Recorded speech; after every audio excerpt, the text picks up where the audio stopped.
നമസ്കാരം. ജോലി സ്ഥാപനങ്ങളിൽ എന്നതുപോലെ രാഷ്ട്രീയ പാർട്ടികൾക്കും പോഷ് നിയമം ബാധകമാണെന്ന സുപ്രീം കോടതി പ്രഖ്യാപനം വലിയ മാനങ്ങൾ ഉള്ളതാണ്. പൊതുപ്രവർത്തനം ജോലിയല്ല, സേവനമാണ് എന്ന് വ്യാഖ്യാനിച്ചാണ് നിയമത്തെ രാഷ്ട്രീയ പാർട്ടികൾ അകറ്റി നിർത്തിയിരുന്നത്. സിനിമ ജോലിയല്ല, കലയാണ് എന്ന് പറഞ്ഞ് അകറ്റി നിർത്തിയിരുന്ന സിനിമ ഇപ്പോൾ ഇന്റേണൽ കമ്മിറ്റികളും വിദഗ്ധ സമിതികളും രൂപീകരിക്കാൻ നിർബന്ധിതരായി. Prevention of sexual harassment at work place ആക്ടിലെ നിയമങ്ങൾ ബാധകമാകുന്നതോടെ രാഷ്ട്രീയ പാർട്ടികൾക്ക് സ്വന്തം ഓഫീസിൽ നടക്കുന്ന കാര്യങ്ങൾ ആഭ്യന്തര അന്വേഷണത്തിലൂടെ അവസാനിപ്പിക്കാൻ കഴിയില്ല. 1/4 നൂറ്റാണ്ടായി KPCC അംഗമായിരുന്ന വനിത കോൺഗ്രസ് നേതാവിനെതിരെ പറയുന്ന പരാതി അന്വേഷിക്കും മുമ്പേ കാമ്പില്ലെന്ന് തള്ളാൻ കഴിയില്ല. P. ശശി MLA ആയിരിക്കുമ്പോൾ പരാതി ഉയർന്നാൽ കേന്ദ്ര കമ്മിറ്റി അംഗങ്ങളായ AK ബാലനും PK ശ്രീമതിയും അന്വേഷിക്കുന്നത് കൊണ്ട് മാത്രം അന്തിമമാകുന്നില്ല. വിവരം പോലീസിനെയും അറിയിക്കേണ്ടി വരും. പോലീസ് അന്വേഷിച്ച് കോടതിക്കൊപ്പം ഇനി തെരഞ്ഞെടുപ്പ് കമ്മീഷനും റിപ്പോർട്ട് നൽകേണ്ടി വരും. സ്പോട്ട്ലൈറ്റ് ആരംഭിക്കുന്നു. പോഷ് നിയമപരിധിയിൽ രാഷ്ട്രീയ പാർട്ടികൾ വരുമ്പോൾ ജോലിസ്ഥലത്ത് പോഷ് നിയമം ബാധകമാക്കുന്നത് 2 പ്രധാന കാരണങ്ങൾ കൊണ്ടാണ്. 1. ജോലി ലഭിക്കാനായി ഉയർന്ന ഉദ്യോഗസ്ഥർ പീഡിപ്പിക്കുന്നത് തടയാൻ. 2. ജോലിയിൽ ഉയർച്ചയും ശമ്പളവും കൂടാനായി ലൈംഗികമായി ദുരുപയോഗം ചെയ്യുന്നത് തടയാൻ. ഈ കാരണങ്ങളൊക്കെ രാഷ്ട്രീയ പാർട്ടികൾക്കും ബാധകമാണെന്നാണ് സുപ്രീം കോടതി പറഞ്ഞത്. പാർട്ടിയിൽ പദവി കിട്ടാനും പാർലമെന്ററി ജനാധിപത്യത്തിൽ സീറ്റ് കിട്ടാനും മുതിർന്ന നേതാക്കൾ ചൂഷണം ചെയ്യാനുള്ള സാധ്യത മുന്നിൽ കണ്ടാണ് കോടതി നിർദ്ദേശം. പൊതു സ്വകാര്യ ജോലി സ്ഥലങ്ങളിലെല്ലാം ആഭ്യന്തര പരാതി സെല്ലുകൾ വേണം എന്നാണ് പോഷ് നിയമം പറയുന്നത്. ഈ നിയമം രാഷ്ട്രീയ പാർട്ടികൾക്കും ബാധകമാണ്. പോഷ് നിയമത്തിലെ പ്രധാന വരി ഇങ്ങനെയാണ്: ഒരു സ്ത്രീയും ജോലി സ്ഥലത്ത് ലൈംഗിക അതിക്രമത്തിന് ഇരയാകരുത്. ഈ ജോലി സ്ഥലം എന്നത് പരമ്പരാഗതമായി 8 മണിക്കൂർ ജോലിയും മാസശമ്പളവും ഉള്ള സംവിധാനം മാത്രമല്ല. പൊതുപ്രവർത്തനം സ്വന്തം മണ്ഡലമായി തിരഞ്ഞെടുത്ത സ്ത്രീകൾക്കും പോഷ് നിയമത്തിന്റെ സംരക്ഷണം ഉണ്ടാകണം. എന്നാൽ ഇതേ ആവശ്യവുമായി മുൻപെത്തിയ ഹർജി തള്ളിക്കളഞ്ഞത് മറ്റെങ്ങുമല്ല, കേരളത്തിലാണ്. കേരള ഹൈക്കോടതിയാണ് രാഷ്ട്രീയ പാർട്ടികൾക്ക് പോഷ് നിയമം ബാധകമല്ല എന്ന് വിധിച്ചത്. പോഷ് നിയമത്തിൽ സർക്കാർ സ്ഥാപനങ്ങളെയും സ്വകാര്യ സ്ഥാപനങ്ങളെയും വിശദീകരിച്ചിട്ടുണ്ട്. ഈ 2 നിർവചനത്തിലും രാഷ്ട്രീയ പാർട്ടികൾ വരില്ല എന്നായിരുന്നു കേരള ഹൈക്കോടതിയുടെ കണ്ടെത്തൽ. തൊഴിലാളിയും തൊഴിലുടമയും തമ്മിലുള്ള ബന്ധമല്ല രാഷ്ട്രീയ പാർട്ടി നേതാവും അണികളുമായി എന്നായിരുന്നു ഹൈക്കോടതിയുടെ വിലയിരുത്തൽ. അതുകൊണ്ട് രാഷ്ട്രീയ പാർട്ടികൾ ഇന്റേണൽ കമ്മിറ്റികൾ ഉണ്ടാക്കേണ്ടതില്ല എന്നും കോടതി വിധിച്ചു. ആ വിധി കൂടിയാണ് സുപ്രീം കോടതി ഇപ്പോൾ തിരുത്തുന്നത്. ഇവിടെ പരിഹാരമുണ്ടാകേണ്ട ഒരു പ്രശ്നമുണ്ട്. പോഷ് നിയമം രാഷ്ട്രീയ പ്രസ്ഥാനത്തിൽ ബാധകമായാൽ മിനിമം വേജസ് ആക്ടും ബാധകമാകില്ലേ എന്നാണ് എതിർക്കുന്നവർ ഉയർത്തുന്ന ചോദ്യം. ഇതിനുള്ള ഉത്തരവും നിയമവിദഗ്ധർ നൽകുന്നു. പ്രത്യയശാസ്ത്ര ഐക്യം കൊണ്ട് പാർട്ടിയിൽ ചേർന്നാൽ അവർക്ക് കുറഞ്ഞ കൂലി കൊടുക്കാൻ ആർക്കാണ് ബാധ്യത? താഴെയുള്ള തൊഴിലാളിയുടെ അതേ സേവന സന്നദ്ധതയോടെ മുകളിൽ പ്രവർത്തിക്കുന്നയാൾ മാത്രമാണ് നേതാക്കൾ.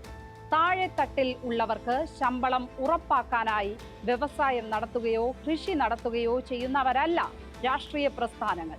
എന്നാൽ പോഷ് നിയമം തീർത്തും വ്യത്യസ്തമാണ്. അതിന്റെ സംരക്ഷണം പ്രസ്ഥാനത്തിലെ സ്ത്രീകൾക്ക് മാത്രമാണ്. സ്ഥാനമാനങ്ങൾ കാണിച്ച് പ്രലോഭിപ്പിച്ചും ഭീഷണിപ്പെടുത്തിയും സ്ത്രീകളെ ലൈംഗികമായി പീഡിപ്പിക്കുന്നില്ല എന്ന് ഉറപ്പാക്കാനാണ് പോഷ് നിയമം ബാധകമാക്കുന്നത്. 33% സ്ത്രീ സംവരണം നടപ്പായാൽ സ്ത്രീകളുടെ സാന്നിധ്യം പൊതുരംഗത്ത് കൂടുതൽ അനിവാര്യമാകും. അപ്പോൾ കൂടുതൽ ചൂഷണത്തിനും സാധ്യതകൾ ഉണ്ട് എന്നാണ് കണ്ടെത്തൽ.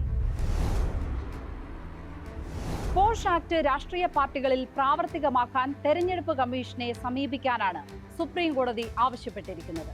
ഇതോടെ പാർട്ടികൾ നടത്തുന്ന പിരിവും ചെലവും റിപ്പോർട്ട് ചെയ്യണം എന്നതുപോലെ പോഷിൽ സ്വീകരിക്കുന്ന നടപടികളും റിപ്പോർട്ട് ചെയ്യേണ്ടി വരും. വർഷാവർഷം ഓഡിറ്റഡ് വരവ് ചെലവ് കണക്കുകൾ സമർപ്പിക്കുന്നത് പോലെ പോഷ് ആക്ടിൽ ലഭിച്ച പരാതികളിൽ സ്വീകരിച്ച നടപടികളും റിപ്പോർട്ട് ചെയ്യണം. പാർട്ടികളുടെ ആഭ്യന്തര കാര്യമെന്ന് ഒതുക്കിയിരുന്ന കേസുകൾക്കെല്ലാം ഇനി പൊതു നിയമത്തിലെ നടപടികൾ ബാധകമാകും. ആലപ്പുഴ ജില്ലയിലെ നേതാവ് ലൈംഗിക വീഡിയോ ചിത്രീകരിച്ചെന്ന പരാതിയും കണ്ണൂർ ജില്ലയിലെ നേതാവിന്റെ മകൾ നൽകുന്ന പരാതിയുമൊന്നും ഇനി പാർട്ടി കമ്മിറ്റികളിൽ മാത്രം ഒതുങ്ങില്ല. വരുന്ന പരാതികൾ ഇന്റേണൽ കമ്മിറ്റിക്ക് കൈമാറണം. ഇന്റേണൽ കമ്മിറ്റികൾ അന്വേഷിച്ച് പോലീസിനെ അറിയിക്കണം. അങ്ങനെ അറിയിച്ചില്ലെങ്കിൽ സ്വകാര്യ സ്ഥാപനങ്ങളിൽ എന്നതുപോലെ ഇടപെടൽ ഉണ്ടാകും. പാർട്ടികളുടെ കാര്യത്തിൽ ഇടപെടൽ കൂടുതൽ കർക്കശവുമായിരിക്കും. കാരണം തെരഞ്ഞെടുപ്പ് കമ്മീഷന് ഇടപെടാനുള്ള പച്ചക്കൊടി കാണിച്ചിരിക്കുകയാണ് സുപ്രീം കോടതി. പോഷ് നിയമം ബാധകമാക്കിയാലും എല്ലാ പാർട്ടികളിലും അത് ഒരേ സ്വഭാവത്തിൽ ആകില്ല നടപ്പാകുന്നത്. BJPയുടെ ഭരണഘടന അനുസരിച്ച് 7 തലങ്ങളുണ്ട്. പ്രാദേശിക സമിതികൾ മുതൽ ദേശീയ സമിതി വരെയുള്ള ആ 7 തലങ്ങളിൽ ഉയരുന്ന പരാതികൾ അതത് സമിതികളിൽ പരിഹരിക്കുന്ന വിധത്തിൽ വേണം പോഷ് കമ്മിറ്റികൾ രൂപീകരിക്കാൻ. കോൺഗ്രസിൽ ബൂത്ത് കമ്മിറ്റികളും മണ്ഡലം കമ്മിറ്റികളും ജില്ലാ കമ്മിറ്റികളും സംസ്ഥാന കമ്മിറ്റികളും ദേശീയ കമ്മിറ്റിയും. കോൺഗ്രസിലൊക്കെ ജില്ലാതല സമിതികൾ വരെയുള്ള നിയമനവും സീറ്റ് നിർണയവും ഒക്കെ നടത്തുന്നത് വർക്കിംഗ് കമ്മിറ്റിയാണ്.